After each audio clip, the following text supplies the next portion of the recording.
If you live in the UK, you would have to live under a rock. It would be almost impossible not to know who Lucy Letby is. Her name and her face has been over every newspaper front page, every TV channel, and in conversations now across the country for the past 3 years or so. But for those of you watching from outside the UK, whether you're in the United States, Canada, Australia, anywhere else, let me give you a brief summary. Lucy Letby was a neonatal nurse who worked in a baby unit at the Countess of Chester Hospital in England. In 2023, she was convicted of murdering 7 babies and attempting to murder 7 more. She is now serving 15 whole life sentences, which means she'll just spend the rest of her life in prison. Now, her case is probably the most high-profile criminal conviction in the UK in recent memory. And I am someone who believes in tough sentences and harsh punishments.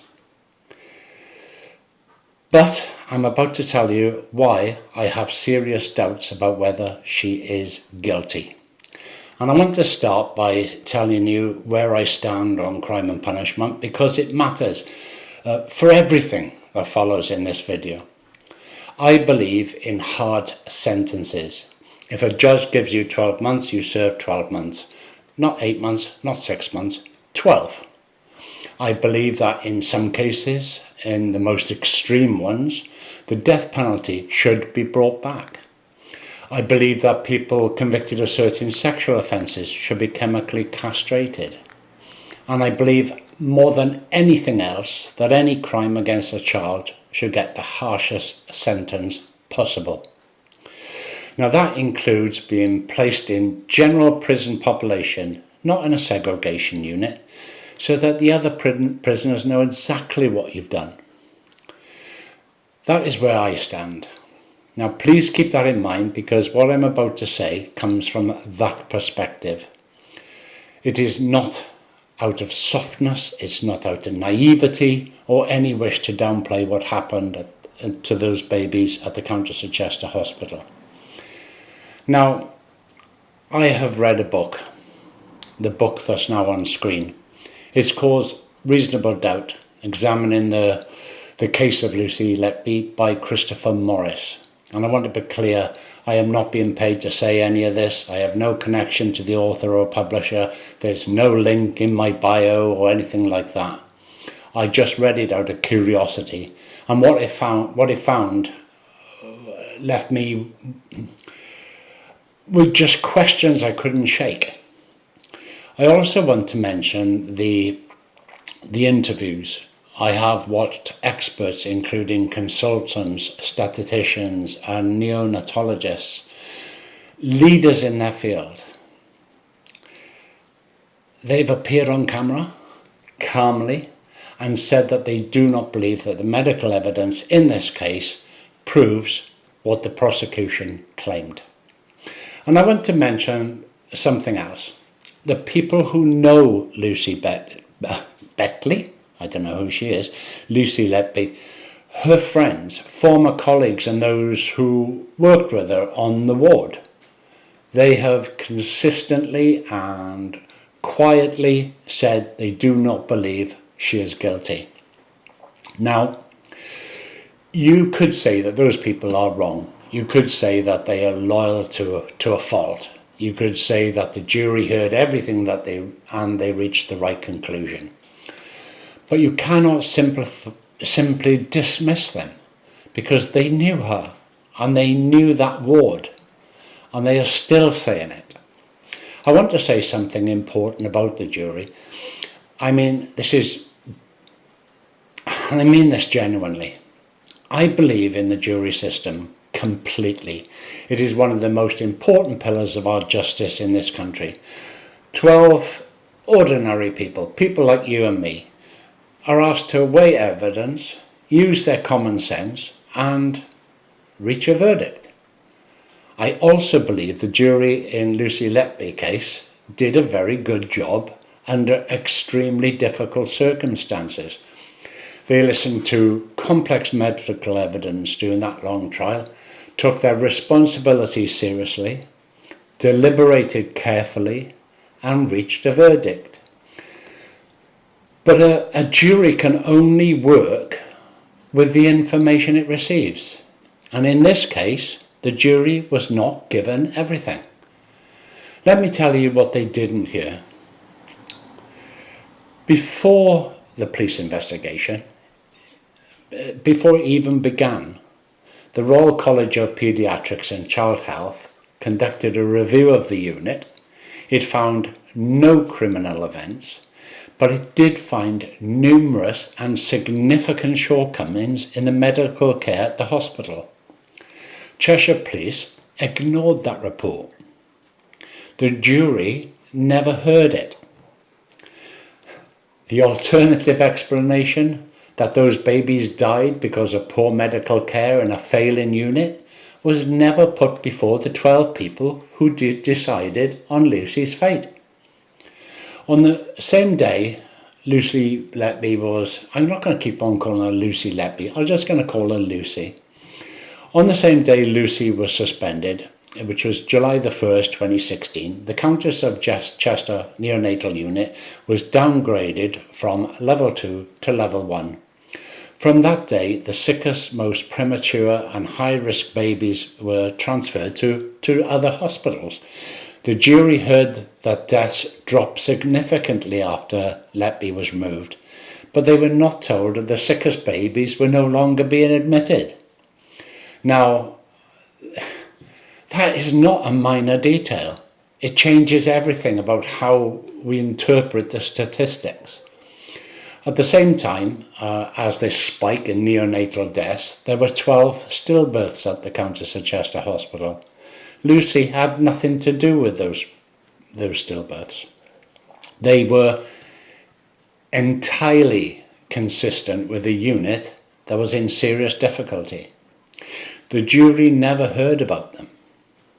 The neonatal unit at the Countess of Chester Hospital had no neonatal specialist consultants, just general paediatricians. This unit was treating some of the sickest and most premature babies in the region without specialists in that field, and the jury heard complex expert medical evidence from the prosecution, but they were not given the context of what normal specialist care looks like. Without that, they had no way to judge how abnormal the care at this hospital actually was. The consultants who raised the alarm about Lucy, the same ones who started the police investigation, were doing 2 ward rounds a week. Best practice is 2 ward rounds a day. The jury never heard this. They also never heard what proper medical supervision should look like. So they could not properly assess whether the failures on the ward might have had other explanations. This may be the most troubling fact of all. The defence did not call any expert witnesses. Did not call any expert witnesses, to challenge the prosecution's medical evidence. The jury heard only one side of an extremely complex medical argument. In great detail, over months of trial, they never heard the other side. Only Lucy's lawyers know why, but the consequence is devastating. 12 people made a decision about a highly complex medical science after hearing only one interpretation. Now, an inquest found that a baby died at Countess of Chester Hospital after doctors misplaced a breathing tube. This finding was consistent with the poor medical care. That was in the Royal College report, and it had already been identified. The jury never heard about it.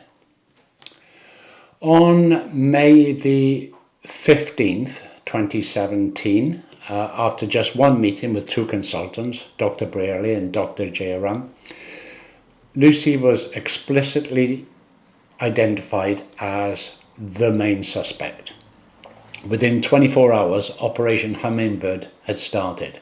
Within 3 days, news of the investigation had been leaked to the press.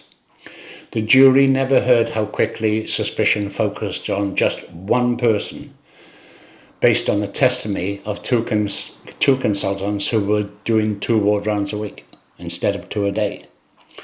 The jury found Lucy not guilty of 2 charges of attempted murder and on 6 further charges of attempted murder relating to 4 babies. They could not reach a verdict after all that deliberating for 110 hours and 26 minutes. 110 hours, and they still could not agree on 6 of the charges. That is not a jury that was certain. That is a jury that was struggling with. That's what it was. Being asked to decide based on or just on the information they had. The police, they investigated 17 deaths at that hospital during that period. Lucy, I've got to stop calling her Letby. I've been listening to so many programs where she's called Letby, and I think it sounds arrogant, and I'm not arrogant. I'm going to call her Lucy. Lucy was charged in connection with some of those deaths, but not all of them. Now, in January 2026, the Crown Prosecution Service confirmed that no further charges would be brought against Lucy for 9 additional babies. The reason was that the evidential test was not met. That could mean one of 2 things. Either Lucy harmed more babies than she was charged with, but the evidence was just not enough to prove it. Or, and this is the key question, other babies were dying on the unit for reasons unrelated to Lucy Letby. If that second possibility is true, and it was never properly put before the jury, then it changes everything about how you interpret the pattern of deaths that formed the foundation of the prosecution's case. The jury did a really good job with what they were given. My question is whether they were given enough. And now I want to ask the question that I think needs to be asked directly. Is it possible, I'm asking, not stating, is it possible that what happened at the Countess of Chester Hospital was not a series of murders by a rogue nurse, but a series of avoidable deaths in a failing unit? Deaths caused by understaffing, inadequate consultant cover or on a neonatal ward. Crazy. With no specialists and a management that was warned but did nothing. And if that is true, or even partly true, then the people responsible for those failures had a strong reason to look for another explanation. Because if the deaths were the result of a systemic failure, and if management consultants, the consultants themselves or the hospital trust were responsible, then the consequences for those people and the institution itself would be catastrophic. But if a nurse did it, if one person was responsible, then the system is not to blame. The institution survives. The consultants are seen as heroes for blowing the whistle. And a 26-year-old nurse, who was one of the most senior people on the ward because austerity had stripped it properly of qualified staff, becomes the answer to a question that nobody in management wanted to answer honestly. I'm not saying this is what happened. I am saying it is a question that deserves a serious answer. And we've not yet received one. Was Lucy a murderer, or was she a scapegoat? A system that failed those babies long before she walked onto the ward. And here's what keeps me awake at night, just about this case. Regardless of guilt or innocence, Lucy is 36 years old. She is serving 15 whole life sentences. She will die in prison. Her face is now the most recognised in the country. Whatever happens, whether the CCRC decides something different, the Court of Appeal rules otherwise, or the truth comes out, the fact is she will never be anonymous ever again. If she is guilty, and I want to be clear that remains a possibility, then everything that has happened to her is right and proper. I hope she serves every day of those 15 whole life sentences, every single day, if that's the case. But if she's innocent, if those babies died of natural causes and poor medical care, if the medical evidence was not what the prosecution said it was, if the jury reached the wrong verdict through no fault of their own, and they reached that verdict because of what they were not told, then we have not just imprisoned an innocent woman, we have destroyed her completely and irreversibly. No compensation, no matter how large, can give her back what we've taken from her. No apology, if it ever came, can restore what has been lost. How do you bring someone back from this? How does she walk down the street? How does she get a job? How does she live any version of a normal life when her face is known to every person in the country as the nurse who killed babies? If she's innocent, and I stress if, the answer to the question is that she cannot. And that should terrify all of us, because it means our justice system has not just made a mistake, but an irreversible one. In February 2025, Lucy's defence team submitted an application to the Criminal Cases Review Commission, the CCRC, the body that investigates potential miscarriages of justice. By February 2026, they had submitted a dossier of 31 expert reports from 26 international medical specialists. 26 specialists, 31 reports.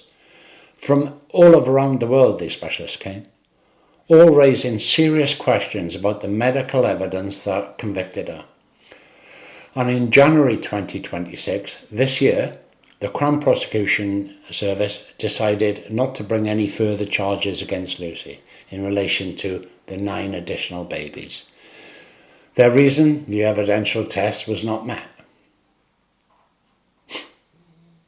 On 9 additional babies, in a case where a woman is already serving 15 whole life sentences, the CCRC, that review is still ongoing. They say it will take at least a year to review all of the evidence. The Commission has been criticised for moving too slowly. One publication recently described the situation as simply as justice delayed is justice denied. And in my view, there is enough evidence for a retrial. The question I want answered is this: why hasn't there been one? Incredulous. The Court of Appeal has twice rejected applications for leave to appeal, but those applications were based on errors in judicial decision making, not on medical evidence. The medical evidence argument has not yet been fully heard by any appeal court. The CCRC is the last route, and the CCRC is moving slowly. While Lucy, she sits in Bromfield prison in a little cell serving 15 whole life sentences. Now, some experts, including members of the international panel, they have suggested that she should be released on house arrest while the review is going on. I don't know if I can take my mind that far. I am not going to say it's wrong, but I'm not sure that that would be right either.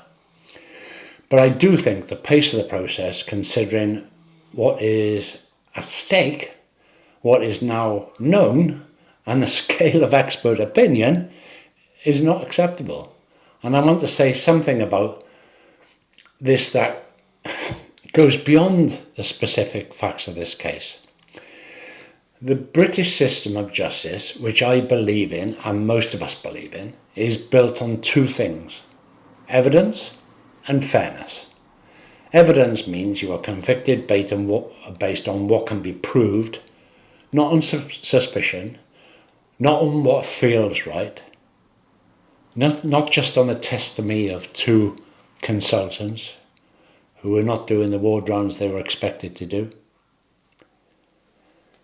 It must be tested evidence, challenged from both sides, able to stand up to scrutiny. And fairness means that every person on trial receives a complete hearing. The jury must hear everything it needs. The defence must have the chance to present a full case, and the system should seek the truth, not just the conviction. In this case, the evidence was incomplete, at best.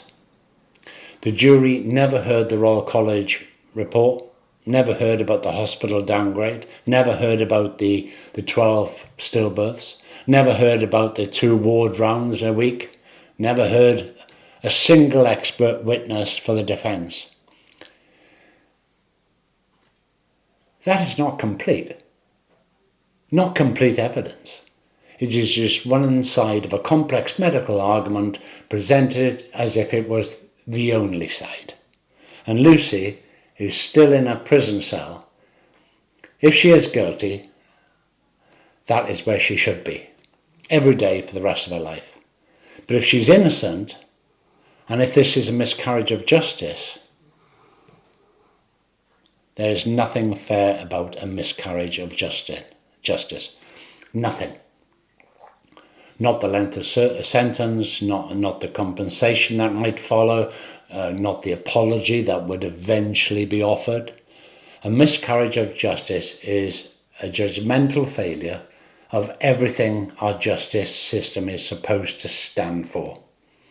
The people with the authority to move this forward, the CCRC, the Court of Appeal, they have responsibility to those principles, and they are not currently meeting them. Evidence and fairness, right now, in this case, I'm not sure we've had enough of either. If there's a real possibility that a miscarriage of justice has happened, and so many believe that it has, and there is, then the justice system should be moving urgently, not at the slow pace of a committee reviewing some paperwork. So where does this leave me? Well, I've not changed my views on crime and punishment at all.